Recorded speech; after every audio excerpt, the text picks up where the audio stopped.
नाजरीन, drama serial सुकून के आने वाले एपिसोड में आप देखने वाले हैं शानजे को ये बात बिल्कुल भी पसंद नहीं आती कि हमदान उसे झूठ बोलकर वहां से चला गया है। शानजे को इस बात का बहुत ज्यादा अफसोस हो रहा होता है। जब वो घर आती है तो अपनी माँ से कहती है एंगेजमेंट का मतलब ये नहीं होता चार लोगों के सामने अंगूठी पहना देना, चाहे एक दूसरे का एहसास बिल्कुल भी ना हो। हमदान को भी उन बातों को इंपॉर्टेंस देनी चाहिए जिन बातों को मैं देती हूँ, उसे भी उतनी वैल्यू देनी चाहिए जितनी मैं हमदान को देती हूँ। हमदान और शानजे की एंगेजमेंट के साथ साथ रजा और नताशा की एंगेजमेंट भी होनी होती है। नताशा को रजा बिल्कुल भी पसंद नहीं होता। वो अपनी माँ से कहती है ना ही मुझे रजा में इंटरेस्ट है और ना ही इस रिश्ते में, और ये बात रजा को भी मालूम हो जाती है। रजा अपनी माँ से कहता है मैं सिर्फ आप लोगों की वजह से नताशा से एंगेजमेंट कर रहा था। आप नताशा को समझा दें आज के बाद मैं कोई भी ऐसी बात बर्दाश्त नहीं करूंगा। ये बात मैंने सिर्फ आपके लिए बर्दाश्त कर ली है। रजा की माँ से समझाने की कोशिश करती है कि तुम्हें छोटी मोटी बातें बर्दाश्त करनी पड़ेंगी। नताशा के बाप ने हमारे बिजनेस में काफी ज्यादा इन्वेस्ट किया है। हमदान भी इस बात से काफी ज्यादा परेशान होता है। उसे ये बात सता रही होती है उसने शानजे से झूठ क्यों बोला। हमदान दिल ही दिल में शानजे के बारे में सोच रहा होता है। ऐना जब हमदान को परेशान देखती है तो हमदान से कहती है मुझे अच्छा नहीं लगता आप मेरी वजह से परेशान हो,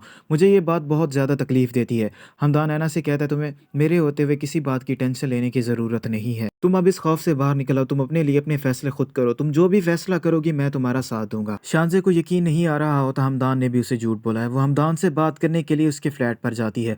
वो हमदान से जाकर कहती है अगर तुम मेरे साथ शॉपिंग पर जाना नहीं चाहते थे तो तुम मुझे मना कर सकते थे, लेकिन तुमने मुझसे झूठ बोला। इससे ये बात साबित होती तुम्हारी नजर में मेरी क्या अहमियत है। रजा की अपने बाप से काफी ज्यादा इंसल्ट हो चुकी होती है। रजा हमदान के पास बात करने के लिए आ रहा होता है, लेकिन जैसे ही रजा हमदान के घर के पास पहुंचता है तो उसकी नजर ऐना पर पड़ती है जो हमदान के घर के पास ही मौजूद होती है। ऐना को हमदान के घर के पास देखकर रजा को बहुत ज्यादा हैरानी होती है। उसे समझ नहीं आ रहा होता कि ऐना अब तक यहाँ क्या कर रही है।